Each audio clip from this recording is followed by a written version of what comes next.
মমতা ব্যানার্জি হিন্দু বিরোধী, সনাতনী বিরোধী। উনি এদের মৌলবীদের ভাতা দিচ্ছে, সাধু বিরোধী উনি। যা বাংলার পরিস্থিতি, সনাতনীরা আজকে রাস্তায় নামতে বাধ্য হয়েছে। আমরা সাধুসন্ত আমাদের আশ্রম ছেড়ে রাস্তায় নামতে বাধ্য হয়েছি। হিন্দু কিনা আদৌ জানে না, উনি যে হিন্দু এটা আদৌ কেউ জানে না। আমাদের দাবি হলো হিন্দুত্ব, সনাতনী। আমরা সনাতনীকে বাঁচানোর জন্য তার লড়াই।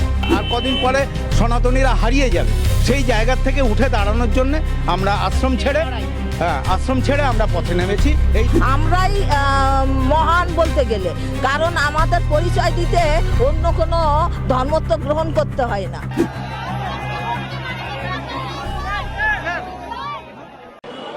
আপনি আজকে এখানে বারাসাত বিধানসভা কেন্দ্রে অমিত শাহজি আসছেন, আপনারাও দেখছি এখানে রয়েছেন, মানে কিসের আবেগ, কোন আবেগ কাজ করছে? আবেগটা সনাতনী আবেগ, এক কথায় বলতে গেলে। যা বাংলার পরিস্থিতি, সনাতনীরা আজকে রাস্তায় নামতে বাধ্য হয়েছে। আমরা সাধুসন্ত আমাদের আশ্রম ছেড়ে রাস্তায় নামতে বাধ্য হয়েছি এই অত্যাচারের জন্য। এই অত্যাচার মানে সনাতনীদের উৎখাত করার অত্যাচার। সনাতনীরা মানে তারা তাদের নিজেদের অস্তিত্ব রক্ষার লড়াই হয়ে দাঁড়িয়েছে। তারা তাদের মতো বাঁচতে পারছে না, আমরা আমাদের মতো বাঁচতে পারছি না।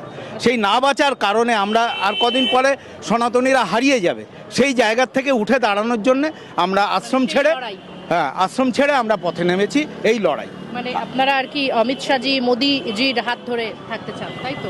অবশ্যই সনাতনীদের হাত ধরে থাকতে চাই। সেখানে অমিত শাহজি আসতে পারেন, সেখানে মোদিজি আসতে পারেন, সেখানে যোগীজি আসতে পারেন, যে কেউ যারা আমাদের সনাতনীদের রক্ষা করবে তাদের সঙ্গে আমরা আছি। আমাদের কোনো পার্টিগত নয়, আমি যেটা মনে করি। কারণ আমাদের রামকৃষ্ণ মিশন বলেন যে কোনো ঝান্ডার নিচেই আমরা যাব না। আমাদের দাবি হলো হিন্দুত্ব, সনাতনী। আমরা সনাতনীকে বাঁচানোর জন্য তার লড়াই, তাছাড়া আমরা আর কিছু জানি না।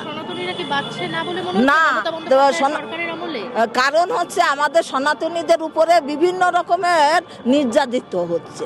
অনেক জায়গায় অনেক হিন্দুদের বাড়ি ছাড়া করে দিচ্ছে।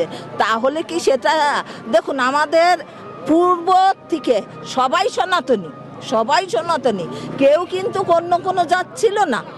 প্রথম যখন সবাই সনাতনী ছিল, আমরাই মহান বলতে গেলে, কারণ আমাদের পরিচয় দিতে অন্য কোনো ধর্ম তো গ্রহণ করতে হয় না। যেরকম মুসলমানদের মুসলিম সুন্নত না করলে তারা মুসলমান হয় না। আমাদের কি একটা বাচ্চা হলে তাকে আমরা সনাতনী হয়, একটা ছেলে আমাদের হিন্দুই হয়। তাহলে এই হিন্দুই ছিল, হিন্দু ছাড়া কোনো জাত ছিল না। কিন্তু আজ সেই কিছু লোভী মানুষের জন্য আমাদের হিন্দুত্বে ভেঙে তারা লোভের জন্য অন্য জাতে নাম লিখিয়ে অন্য ধর্ম গ্রহণ করে তারা এখন বেশি রাজত্ব করছে। বুঝলেন, আমাদের সেই পুরনো হিন্দুত্বকে বাঁচানোর জন্য আমরা মাঠে নেমেছি। মমতা ব্যানার্জি হিন্দু বিরোধী, সনাতনী বিরোধী। উনি এদের মৌলবীদের ভাতা দিচ্ছে, সাধু বিরোধী উনি ইফতারে যায় কি করে? ওনাকে আমরা বলবো জানি না। উনি ব্যানার্জি ব্রাহ্মণ, কিন্তু ইফতারে যায়। কোনো সনাতনী ইফতারে কি যায়? এটাই প্রশ্ন। কিন্তু এই তো ভোটের আগে ভাতা বাড়ানো হলো, পুরোহিত ভাতা আর সাধুদের। না, আমরা কিছুই পাই না। পুরোহিতের ভাতা ও মুখে শুধু বলছে, কিন্তু আদৌ হয়েছে কিনা সেটা আমার তো সন্দেহ হয়। উনি আদৌ সনাতনী কিনা সেটা আমার সন্দেহ। এটাই বলতে চাই যে হিন্দু সনাতন ধর্মের ওপর যা অত্যাচার চলছে, সেই সনাতন ধর্মকে বাঁচানোর জন্য আজ আমরা সাধু সন্তরা পথে নেমেছি। আর আমরা গোটা পশ্চিমবঙ্গবাসীর কাছে এটাই বলতে চাই যে তারাও সচেতন হোক।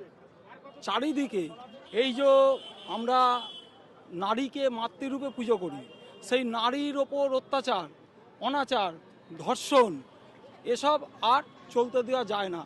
আমাদের এইটুকুই বলার কর্তব্য যে সাধু সন্তর পক্ষ থেকে আমরা বলতে চাই যে সব মানুষকে সচেতন হতে হবে। আমরা কোনো ভাতা আমরা কিছুই ওসব পাই না। ওসব মুখে বলা, ভাতা পাই হচ্ছে ইমামরা। আজকে পুরো পশ্চিমবঙ্গটাকে মমতা বন্দ্যোপাধ্যায় নিজে তো একজন হিন্দু, তাহলে আপনারা হিন্দু কিনা আদৌ জানে না। উনি যে হিন্দু এটা আদৌ কেউ জানে না।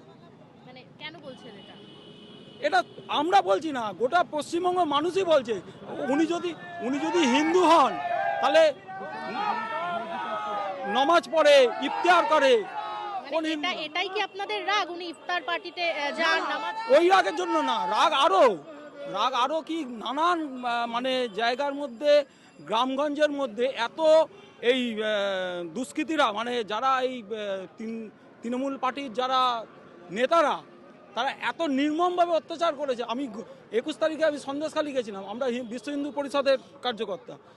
সেখান থেকে আমরা ওখান থেকে আমি গোটা সন্দেশখালী আমি ঘুরে আমি দেখেছি ওখানে গ্রামের মানুষরা মানে কি বলবো এমন অত্যাচার মানে সহ্য করেছে যে বলা যায় না। হিন্দুদের প্রতি, হিন্দুদের রাত্রিবেলা হিন্দুদের মেয়েদের মায়েদের নিয়ে গিয়ে পিঠে বানানোর জন্য তাদেরকে নিয়ে যেত। আচ্ছা, এইবার সেই ইয়েতে মানে ওখানকার দুজন দুষ্কৃতী ছিল, শেখ শাহজাহান আর শিবু হাজরা। জেলে আছে কিন্তু অত্যাচারটা তো সয়েছে ওখানকার মানুষরা। আমি নিজে ঘুরে আমি দেখেছি যে ওখানকার মানুষরা বলতে চাইছে মানে ওরা নিজেকে সচেতন করতে পারছে না একমাত্র ভয়ের জন্য। ওদেরকে হুমকি দেওয়া হচ্ছে, যে বলা হচ্ছে যে তোমরা যদি আমাদের বিরুদ্ধে যাও তোমাদেরকে কেটে কুচিয়ে নদীর জলে ভাসিয়ে দেবো।